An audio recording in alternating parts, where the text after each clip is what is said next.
Today, we take the next step, which is actually the first breath that the City of St. George residents made.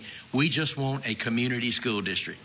A major change for the future of schools in East Baton Rouge Parish in a pre-filed bill.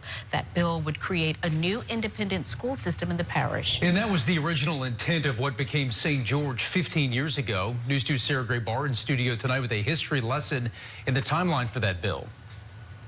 Michael, Sylvia, this map behind me shows the schools that will be impacted should St. George establish its own independent school district. 6 schools plus 2 charters and a piece of land set to be a future school.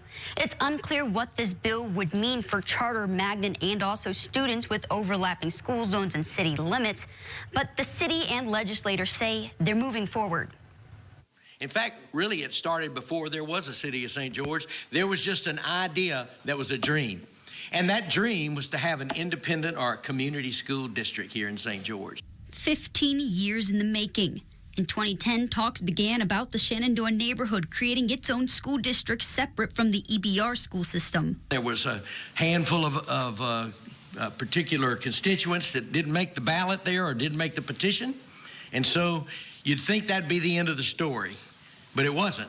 It wasn't until 2012, State Senator Bodie White efforting a new school system in the southeast part of the parish, but it failed to pass the legislature. 2012, state legislature told a group of concerned residents in this area that they couldn't have a school system. In 2013, lawmakers tried again and failed until this defining moment. They're saying you're not a city. So if that's what we need to do to bring quality of education for our children, that's what we're going to do. After years of infighting, land acquisitions, and petitions, the plan came to fruition in 2019 when voters chose to form the city of St. George. It was because of the pushback that we got from the legislators the first 2 times when we tried to introduce the independent school district. They told us that we couldn't have an independent school district unless we formed a city like was required for Central. We need something for our children. Our school system is failing our children.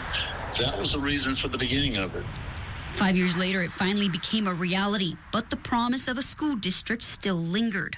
From that day moving forward, there hasn't been one day that I haven't had a conversation with a resident of St. George about our school system.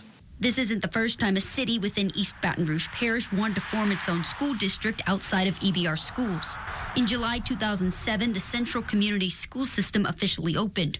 Former Superintendent Michael Falk told News 2 he had 5 months to prepare for 2,600 students. 3,000 showed up, with the number of students rapidly increasing each year. He says it could be difficult for St. George. I was looking at 2,600 students. They're looking at more than that. They're looking at possibly 3 times more than that.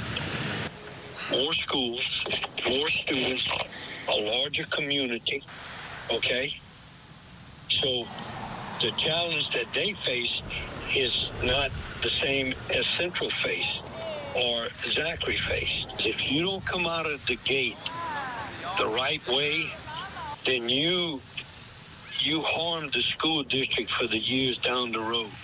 Browning believes that support exists in the parish and the state level. Smaller school systems are the way to go now. You have greater control of the school systems. I think it'll be a stepping stone for a lot of other areas as well. M.E. Cormier says there's a reason it's taken so long to get here. In 2012 and 2013, when St. George first attempted to get a school district through the legislature, a group organized because they realized that it would be to the detriment of all of the rest of the children in the parish. Every school is not situated to respond to every child's specific needs. There's a reason why we have such a broad reach for our parish and EBR. And she believes the support for the school system is likely not there. This is the first time that any St. George issue will come in front of a parish-wide vote, and they don't have the support. Edmonds expects to have the constitutional amendment and bill ready ahead of the legislative session, which starts in April, with hopes to have this on the ballot in November 2025. This constitutional amendment will be voted on statewide. We also asked Edmonds about what would happen to students in charters, magnets, and also in overlapping school zones. Edmonds says there are no plans right now and that he plans to speak with the superintendent to hold those discussions over the next several weeks. Michael, Sylvia.